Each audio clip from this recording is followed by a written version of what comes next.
Hello, Governor. How are you, sir? I'm doing great. Thanks for having me. Good. How's your wife and children? Excellent. Good. Thanks for asking. Good. All right. I want to talk to you a little bit about your book, which is not really kind of angst driven. It's not personal reflections on your childhood and oh my gosh, I had this. This is really just about the blueprint and how you did the things that you did. Correct? Yeah, I mean, look, Glenn, I came into office in 2018 having won by 32,000 votes, half a percentage point, and people told me, hey, you're in the perennial swing state, you barely got in, you don't make waves, trim your sails a little bit, you just had such a close election, and I rejected that advice, and my view was, I may have gotten 50% of the vote, but I earned 100% of the executive power, and I am going to use that to advance an agenda that's in the best interest of the state of Florida. And I talk about how I did in different ways, but the end result was 4 years later, I won re-election by 1.5 million votes, and we've now turned Florida into really the leading red state in America, and people don't talk about Florida as a swing state. So the lesson, I think, for other governors, other states, boldness is your friend. If you lead and you're doing what the people want you to do, it doesn't matter what the media says about you. It doesn't matter what the left says about you. People see the results and they respond. And it wasn't just Republicans that voted for us in 2022. We had independents, Democrats, and built a huge coalition. I think that's replicable in these other states. Well, I personally I have one complaint with you, and that is you've wrecked the home prices in Florida for everybody who's outside trying to buy one. So anyway, when you say, I have institutional power, I have power of the CEO, if you will, of the state. But the thing I like about you, and I'd like you to talk about it, I know you talk about it in the book, you're not being a dictator. You're getting these things passed. So you're changing laws. How did you get the House and the Senate to work with you instead of just being a cowboy, just blazing a trail and no followers? Well, I point out that, I get into office. I'm the youngest governor in the country, 40 years old. And, I had a military background, but I was a junior officer. It's not like I commanded a lot of sailors. But I learned from that structure. I was never like a business executive. But I think what I brought to the table was I had an understanding of the pressure points in a constitutional system. It's just things that I had studied, I had written about, and of course I had been in the legislative branch at the federal level. So I knew there were certain things I could do myself.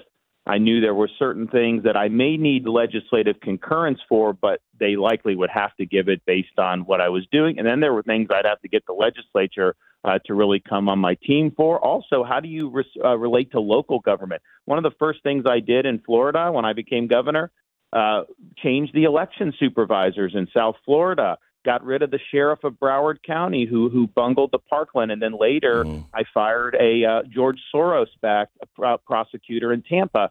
And so you have a sense of kind of where you can go. So there are things you can do to leverage your institutional power that make it easier to be able to work with the legislature. Just for example, we in Florida have a line item veto. President of the United States does not have that.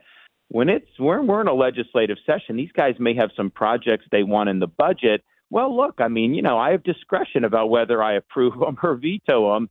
And you're much more likely to get your projects approved if you've been on the team and you're helping us fulfill our agenda. So that's just one example where you have some ability to shape the battlefield in your favor.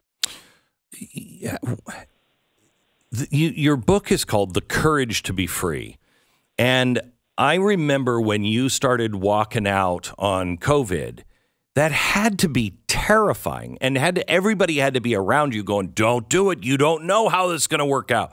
But you did it. Where does the courage come from? And how can others learn to have that kind of courage? Because in a situation like COVID, it was mass hysteria. But I said, look, I am the decider They elected me. They didn't elect some health bureaucrat to run the state of Florida. I've got to make these decisions, and I had to familiarize myself with the data, and and it was clear to me pretty early on that, you know what? This Fauciism is not right. It's not working. It's destructive, and there's a better path. And I did not know how it was going to work out for me politically, Glenn. In fact, a lot of my supporters were very concerned. I would get phone calls about, why aren't you imposing masks, or why are you letting people, go to theme parks or all this other stuff? But I just told myself, look, my job is to protect the jobs of the people that elected me, not to look after my own. And if it doesn't work out for me, so be it. But I will be able to look in that mirror and say, you know what? When it was hot in the kitchen, I stood in there and I did what was right for the people of Florida. Now, it turned out that people respected that I stood up for them because they didn't have a voice really anywhere else. And they ended up rewarding me. But certainly in those early weeks and months, I was getting filleted more than any governor in the country. I was very popular going into COVID. I mean, I don't do polls, but everyone said my popularity plummeted. And that's just the way it is. But, when you're in these things, the daily kind of back and forth, there are ups, there are downs. But the question is, where is true north? And are you going to be able to get to true north? And I had to just block all that out and do what I thought was right. What is your true north? Well, I think in this case, the true north was I could not allow our society in Florida to collapse under the weight of Fauciism. I mean, we have a tourism-based economy. We had so many people who depended on this state being vibrant. I also had a lot of elderly people that we were really concerned about, and we did a lot to target whatever support they needed, such as treatments and the like, to do that. But we had to keep things going. I understood that instinctively, and we had to navigate very treacherous waters to be able to get that done. Now, beyond that, I mean, what is true north? I mean, when I talk about the courage to be free, what I'm recognizing is the threats to our freedom are not just from bad government policy. Yes, at the state level, we are doing good policy. We're protecting your freedom from the government of Florida, and that's important. We're fighting back against Biden, and we're dealing with local governments when they get out of control. Very important. But there's a lot of power being exercised in an ideological way by corporate America, by big tech, by all these other institutions. And so when you recognize that and you stand up to fight against it, they are not going down without a fight. They come at you. Leadership is not cost-free. So you just have to understand that when you're going in, that these are not easy fights, that you are going to face blowback, you're going to face smears. But if you stand in there and you don't give an inch and you just keep speaking the truth, people will respond and they will have your back. And that's what happened in the state of Florida. The media could say, by the time I came up for re-election, the media could say whatever they wanted about me. And our supporters did not believe a word of it. Right. They had my back and they made sure that we won a historic victory. Let me ask you, in politics, people care much less about the individual than they do the giant corporations because it's easier to raise money and you need those guys on board. You have taken all of the sacred cows and gone after them, and you have also you have the best legislation. I wish every state in the union would pass your legislation on ESG. It is the best. And you've taken this on. You've taken Disney on. Where do you get your support? Just from the people, or do you have institutional support? Are there people inside these institutions that are saying, "Oh, thank God"? Yeah, look, I mean, I think that when we're talking about things like ESG, we are also in this legislative session, we're going to eliminate the DEI bureaucracies in all of our state universities.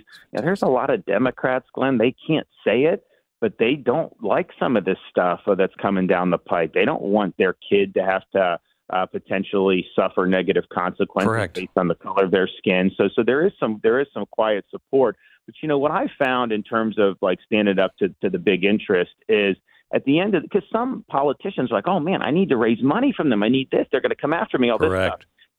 At the end of the day, doing the good policy, exercising the leadership and deliver the results, That is more important than any campaign financial support or any of that. Sometimes these elected officials, they think like, okay, I get in office and I need to raise money, so I stay in office. You don't need to do that if you're doing a good job. Then when the money comes in against you, it doesn't work because people see the results. And oh, by the way, even though I came into office standing up against Big Sugar, which is a massively powerful interest in Florida, we fought Disney, we fought the pharmaceuticals, we fought across the board. I still raise more money than any governor candidate in the history of Florida. Part of it, we have a lot of grassroots. Part of it, we had a lot of wealth moving into Florida who basically said, I need DeSantis to be governor because if I just left New York or Illinois, I don't want to see Florida turn into that. So there was a reason why they did it. But then, Glenn, what happened is I flipped it around. We run the show. We run the agenda. Some of these businesses and stuff, they just want to help me out because, they don't want to be the next Disney. And so I think we've got to go in a good direction. That's the way it should be. Don't be subservient to the Chamber of Commerce. They should be coming to you, asking you how they can help you, not the other way around. I'm not saying that you're running for president, but I'm not saying that either. If someone like you were to run for president, could this be done on a national level? So I think all the ideas that we talk about in the book and the successes we have, I do think there's a majority of the American people that would support it. I mean, you think about it, Florida has been a microcosm of the country for a long time. We're winning places like Miami-Dade County by double digits.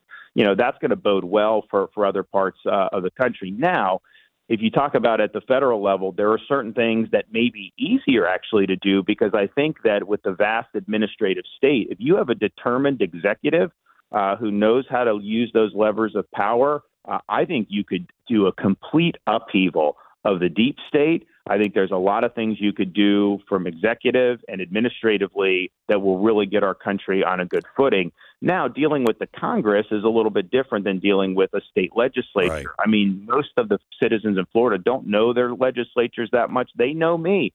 So what they want, the Republican voters, like, you better be supporting the governor. As you get into Washington, some of these guys, have their own brands and all that. And I'm not saying it can't be done, but you got to go into that with the right frame of mind into, okay, how do you corral these guys to be able to land really important legislative? But you got to do both. You can't just be successful on executive action and ignore the legislative.